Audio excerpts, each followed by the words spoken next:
everyone, it's Drunken Otaku here, and we hit 500 subscribers. You guys rock. Seriously. Thank you very much.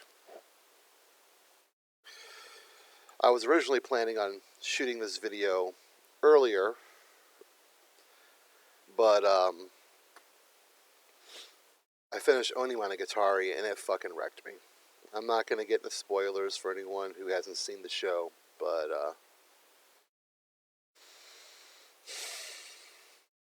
well, anyone who wants to watch my reaction to it will see it tomorrow. It's not pretty. Nope. That fucked me up. I spent like 2 hours on the couch afterwards just trying to get my mind off of it. Well, let's jump into the Q&A.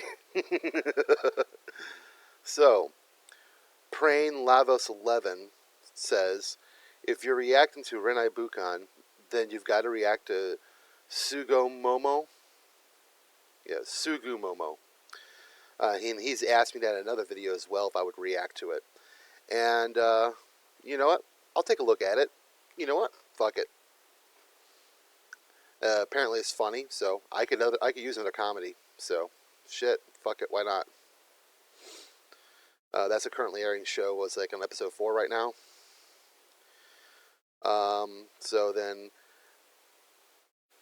Cairo Dragnas asks, "Are you going to react to the movie of Girls on Panzer?" I'm like, "Yep, I absolutely will.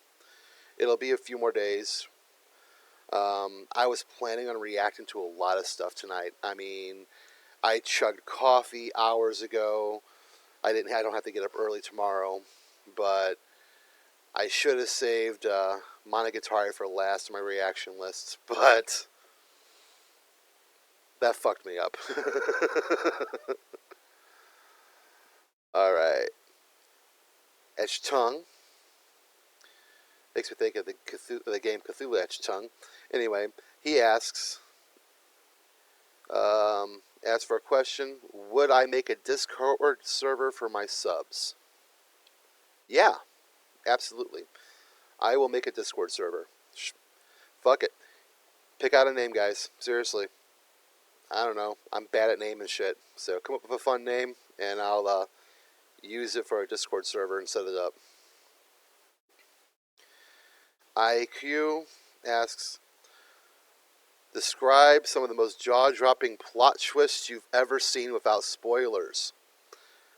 Well, fresh on my head is Onimonogatari 4. Oh my god, that destroyed me. But, let's see.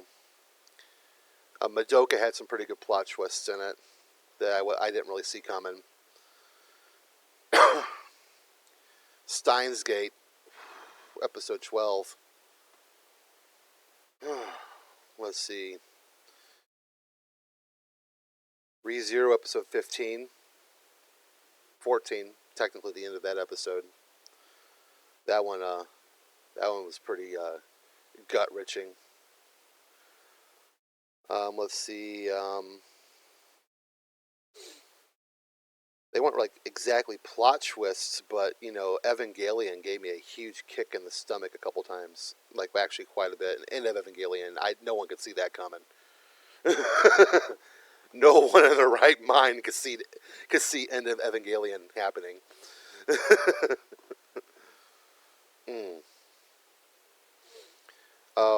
A huge plot twist I didn't see coming at all. Like I knew something was kind of off a little bit, but I wasn't sure what. Gakugurashi episode 1. And if you haven't seen Gakugurashi or School Live, watch it. Seriously, check it out. Film yourself reacting to it. I want to watch your reaction to it. Just watch the first episode and go from there. There's not enough of that reaction on the internet. I want to see more of it.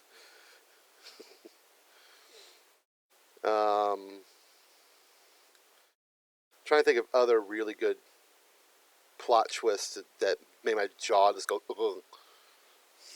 There's been a lot of good ones over the years.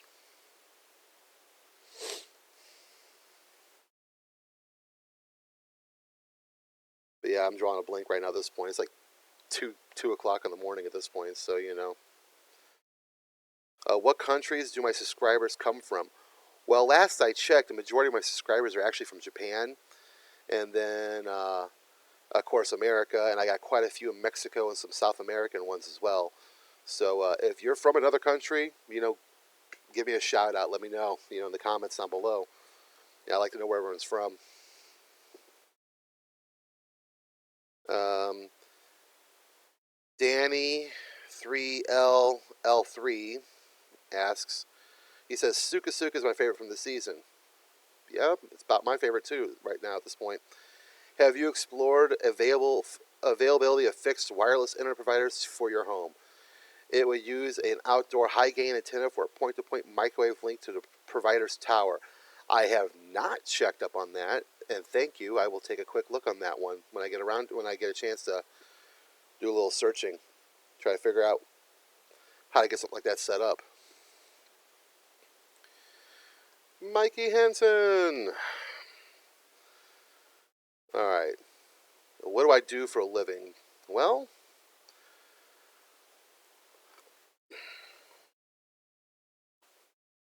currently, I am mostly doing shipping and receiving for my brother's card stock for his game store, and I do all that from the house. So mostly dealing with magic cards and stuff. I also do some social media stuff on Instagram that brings in some extra money as well. So yeah, that's pretty much all I have going on right now as far as money goes. I quit working full time outside the house when we had the kids. I was making less than the ex-wife, so I kind of got myself set up at the house to raise them full time, be the stay-at-home dad. Um, so yeah, as far as that, all that shit goes, pretty much what I'm doing right now. I am looking to, as she's getting old enough to really go to preschool, and he's in first grade right now. I'm looking forward to kind of trying to find something outside the house now and getting more money coming in. Because it pays decent, it's just not great. All right, and he also asks, what made you get into anime live reacting specifically instead of some other aspect of the anime community? Well, I would like to get into other aspects of the anime community. I just don't know where I'd find my niche yet at this point. You know, I don't want to copy what anyone else is doing as far as analyzing and reviewing goes. And I would like to sit down and really analyze some shit. You know, I love just breaking shit down. One of my favorite things in the world to do. But I don't want to jump in on anyone else's niche as far as shit goes. Also, I have a little bit of equipment before I really mess with anything like that. Live reacting, though, I love watching live reactions. You know, I fell in love with those last year, and shit, I watch every live reaction to every show I'm watching. So, yeah, I enjoy the hell out of them. So it's fun to just kind of join in on that shit.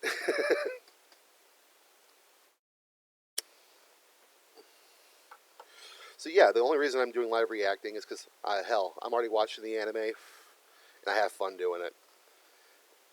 If I wasn't having fun, I wouldn't bother with it.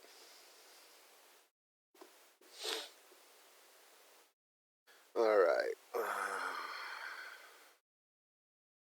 Devin P3. My favorites this season are Suka Suka and Alice Zoroku. Good choices. And I will put a question out for the Q&A here. So here it is.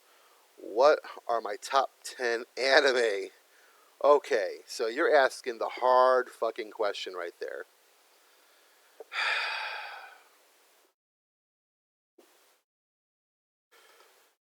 Alright, so in no particular order, I'm just going to start naming some shit off. Let's see if I can get 10. Obviously, number one is going to be Evangelion. It's my first anime, first real anime, and I've watched it at least twice, 3 times a year for 20 years now. Uh, Bake Monogatari is definitely my number 2 at this point because it is so fucking good. And I'm just going to say Monogatari series as a whole. Let's see. Steins Gate would be on there somewhere. Madoka would be on there somewhere. Kill la Kill would be on there somewhere. Code Geass. Full Metal Alchemist Brotherhood would be on there somewhere. Made me really enjoy a shonen style anime, which I haven't really been a huge fan of.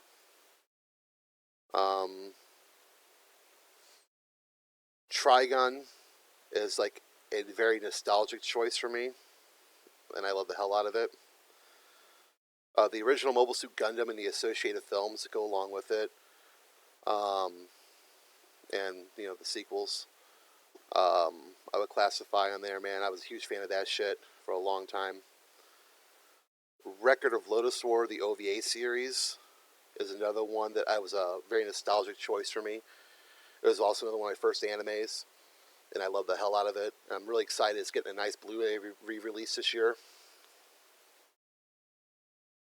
Now we'll see if I can actually afford to buy it. I think I just listed off 10.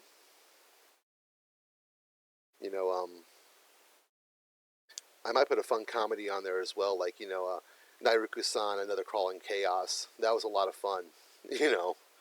I'm a huge Lovecraft nerd, so, that show was just fucking candy for me. I ate it up.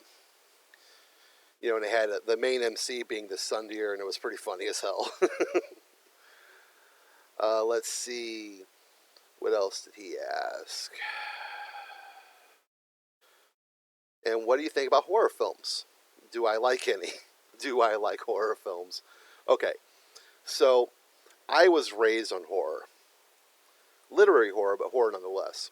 My aunt was a huge horror fanatic, and from a very early age, she had me in. She was reading me Edgar Allan Poe and H.P. Lovecraft, before I was able to even read.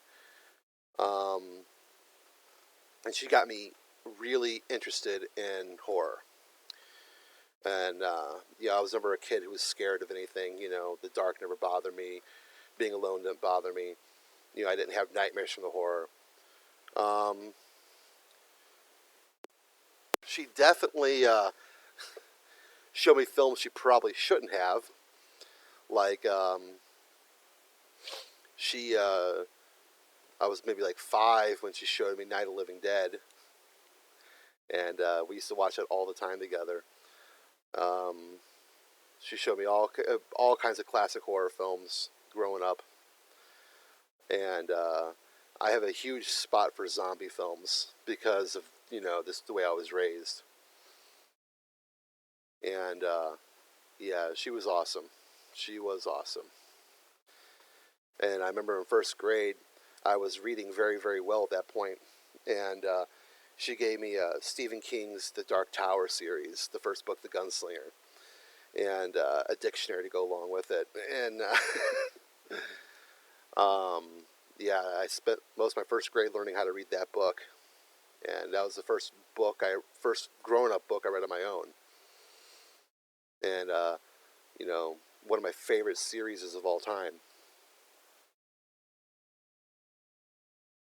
As far as horror films go, I prefer anything with existential horror or anything with like an occult vibe to it.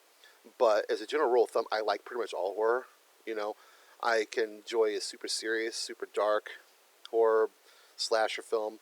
I could plug in any B horror film or trauma film and just have a great time just sitting around and watching fucking terrible horror films with my friends.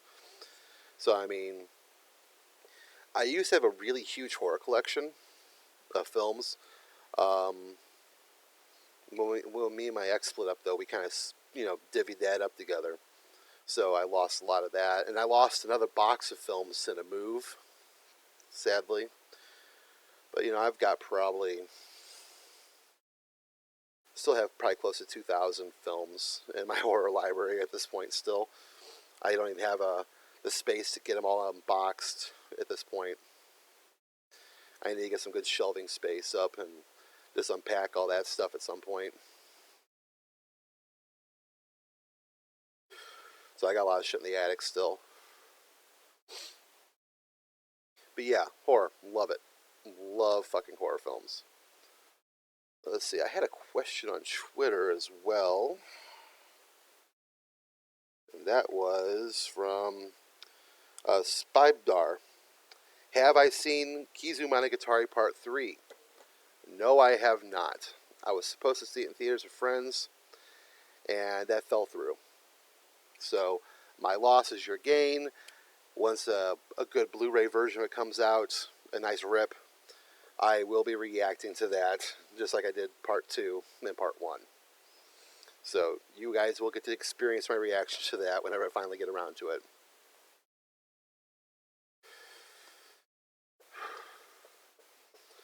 Alright, well, that's pretty much all the questions I was given. I was hoping to get a few more than I did, but whatever. Oh, yep, that's everything. So yeah, to kind of summarize some stuff, if since there's some people wanting me to do a Discord server, I'll set one up. You guys pick out a name, throw some names out there. I'll pick one up and make it up. You know, like I said, I'm terrible at naming shit. Hell, I named myself the Drunken Otaku. Oh man. All right. Well, this is Drunken Otaku. I'm heading out, and thank you once again for all your support and for getting me up to this point. I didn't think I'd ever hit 500, to be honest. So that's amazing. You guys freaking are amazing, and I hope you have a great one. Bye.